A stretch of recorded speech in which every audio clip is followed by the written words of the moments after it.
Ah, nag-crack naman dahil na ma. Nabantayan.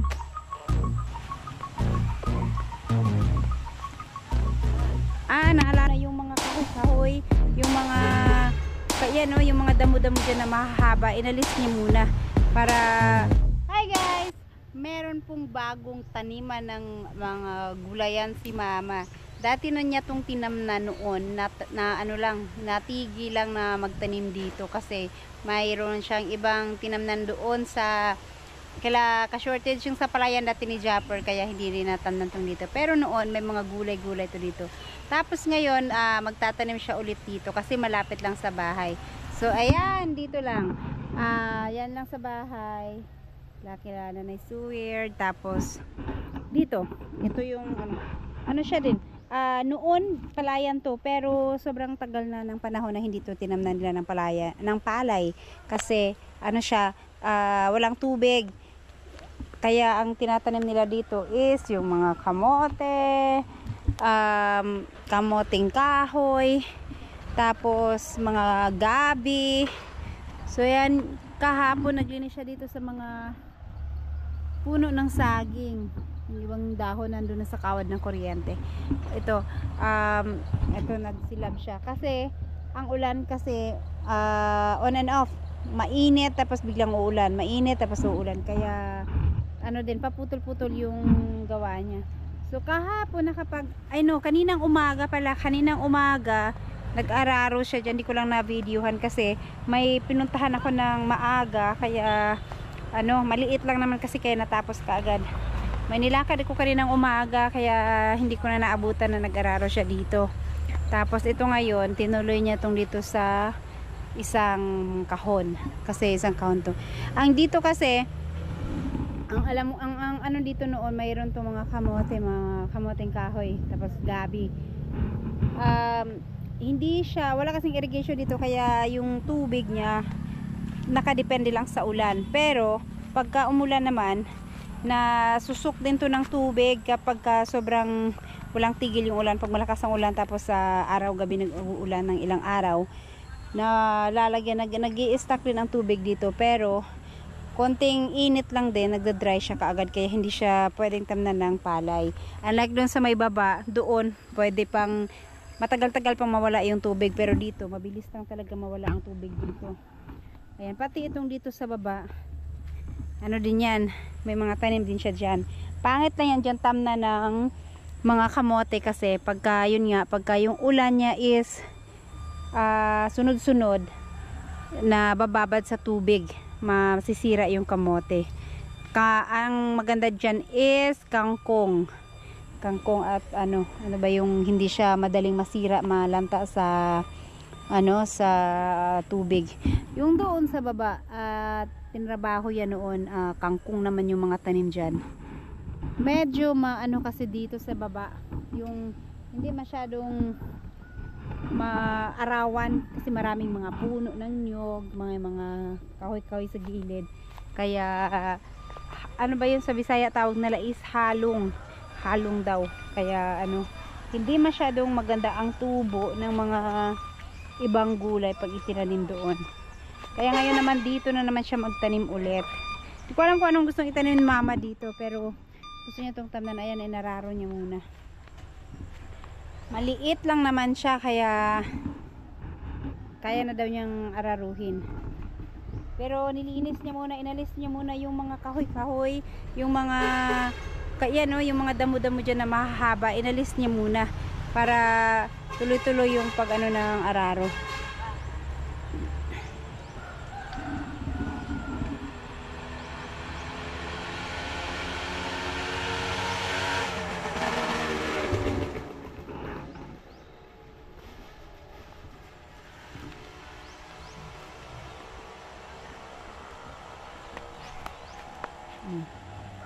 Unsay may tanom diri ma? Ha? Kamote? Kani diri pwede man ni kamote diyan kay kuan man. Baka dito naman wala masyadong daga, hindi kagaya dun sa lote na sobrang daming daga. Kasi doon daw, sabi ni mama, kaya maraming daga doon. Wala nang makain yung daga dahil yung mga puno ng nyog pinagpuputol. putol na yung mga nyug. Tapos yung katabing lote, wala ring tanim. Pero ngayon, nag-araro na yung katabing lote doon. Magtatanim na din daw sila ng mga, doon, kamote. So, hindi talaga ma-focus lang ng daga yung area na tinamna namin. Kasi nung nagtanim kami lang halos ang mayroon doon tanim. Wala nang iba. Kaya gutom yung mga daga. Naghahanap sila ng makakain. Ito namang dito, may maraming pwedeng kainin ng mga daga dito. Mga nyug, naakit sila sa mga nyug. At saka may mga, pa dyan? May mga ibang gulay pa.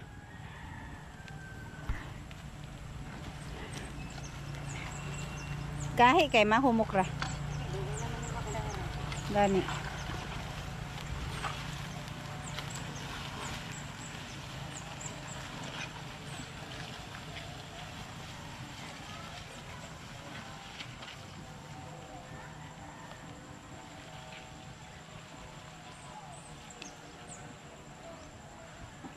At least dito pagka sobrang mainit na talaga, hindi kalayuan masyado yung tubig. Pwede naman mag ng hose, tapos sa bahay yung tubig, tapos magdilig dito.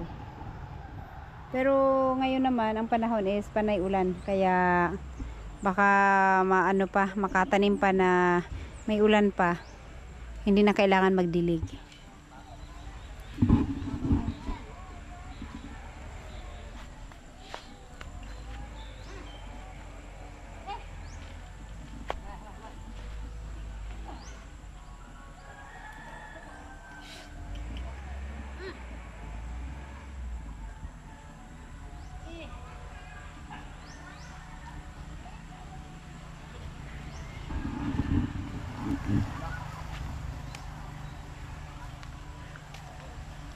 Padayon mapakadsan pa ni siya.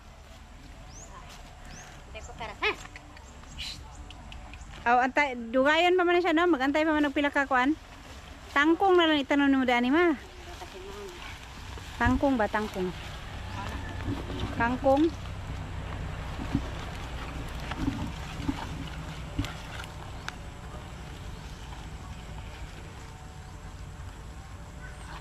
Ay hala.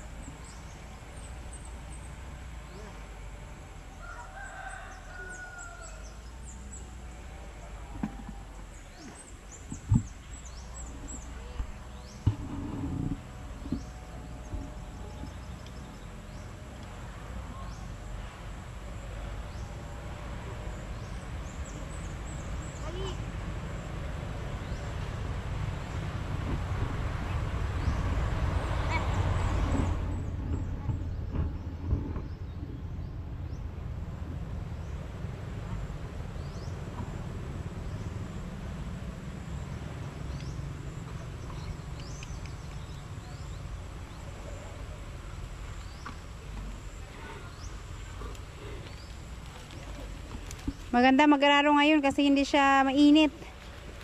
Hindi maano yung kalabaw, pati yung gararo.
Ay, di wag na isama din na may nyog. Kaniran, diri o. I-apel pa ni mo na.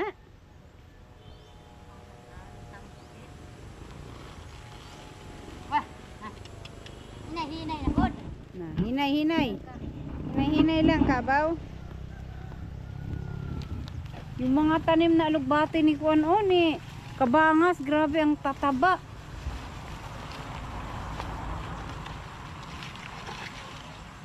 Ang lalaki ng dahon ng alugbati na tanim ni Kabangas. Wala na, ay na pa isa. Isa kadalan. Isa pa.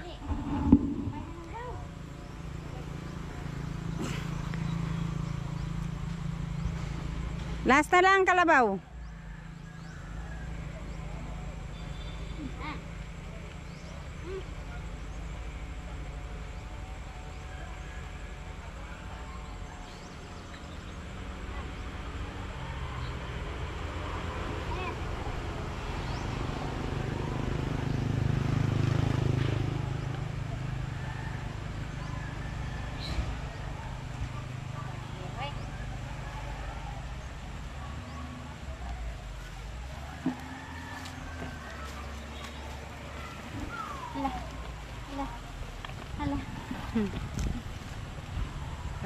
Hala.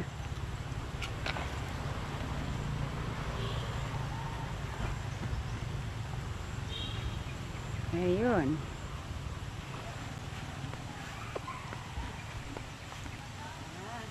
Naalala ko dito ako nakaapak ng ahas noon, oh. Kasi maraming damo to dito noon. Pero may tanim kami dito ng pagkadaming tanlad. Naubos din.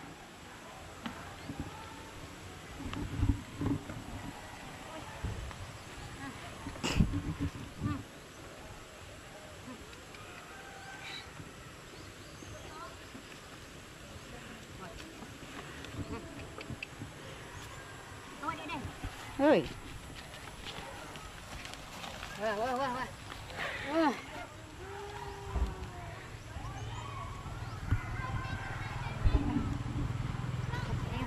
Hugot na imong buta?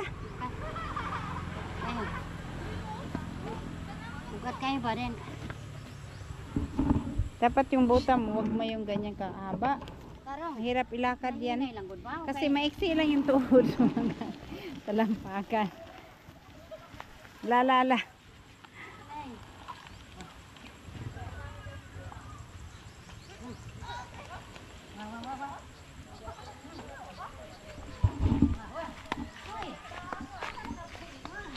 Kapoy na naman. Pagod na yung kalabaw siguro.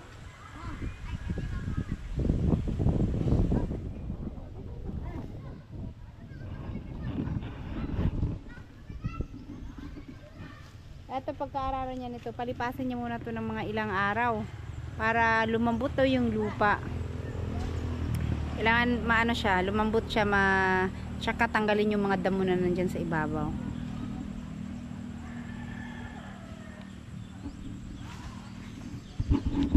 Kaya napagod na siguro yung kalabaw. Pero maliit lang naman yung nadaanan niya, oh. Ganyan lang. Kasi yung doon sa baba, kaninang umaga niya yan inararo. So, itong dito na lang yung kulang.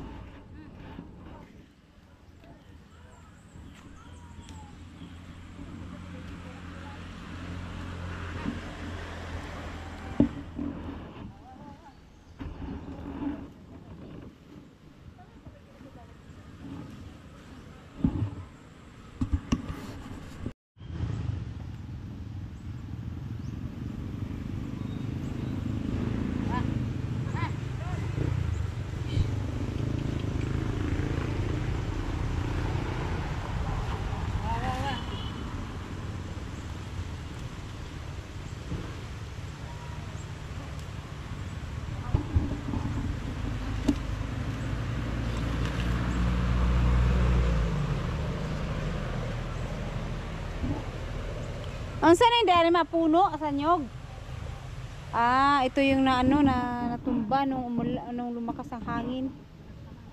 Ha? Di ana?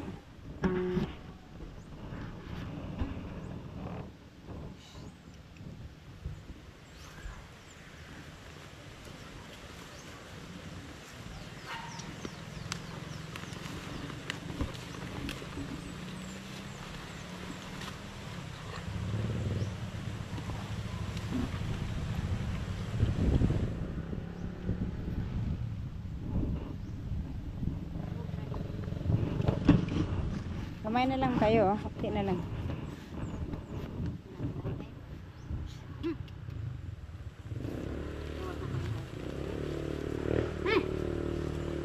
Feel. Hinay na good. Hindi ko na pala.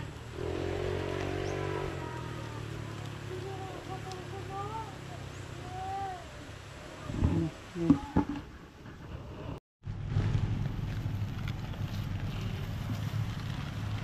Wah. Wah.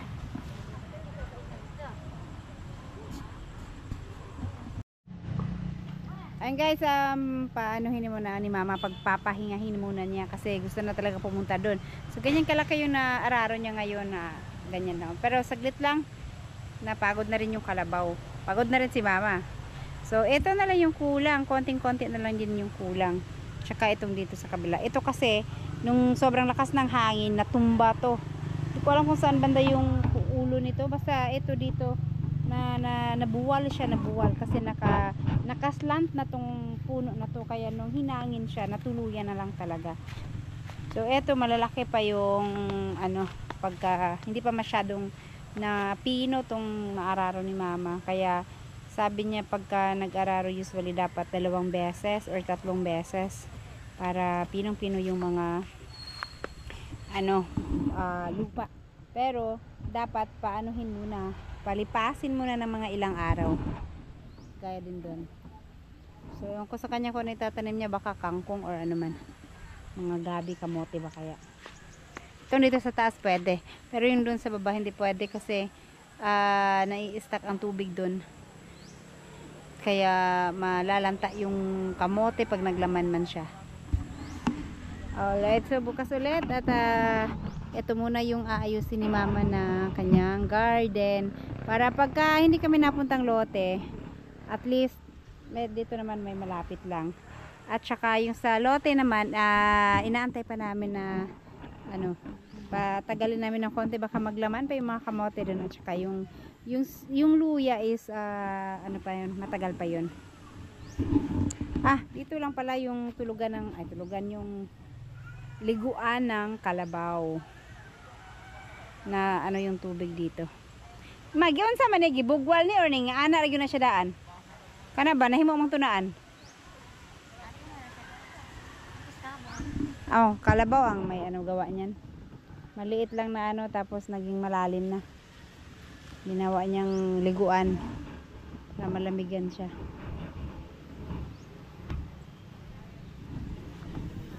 Ay, alright. Wah.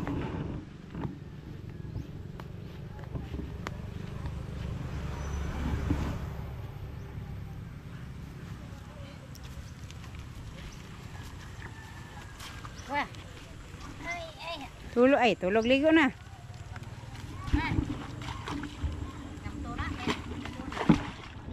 Alright. At syempre mayroon palang saging dito na pwede nang tagain. Pwede nang putulin. Kaya putulin na ni mama. Ano yan, latundan. Nag-crack naman dahil na ma. Nabantay yan. Nag-crack na yung mga ano pala niya mga nasubrahan sa tanda. Gulang na kaayo, nag-crack na. Nangaliki na ang iyang kuan. Nahinog. Hindi na ano na napansin.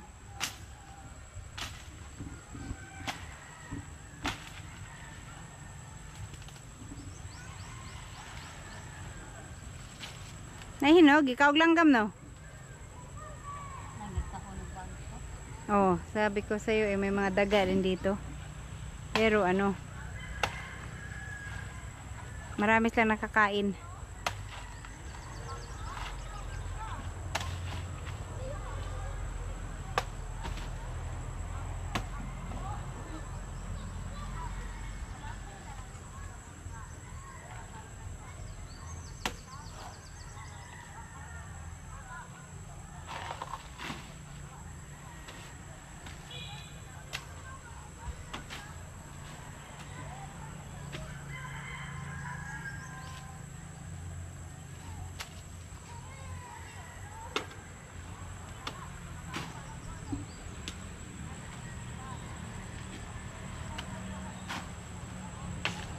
Kunin ko lang yung saging.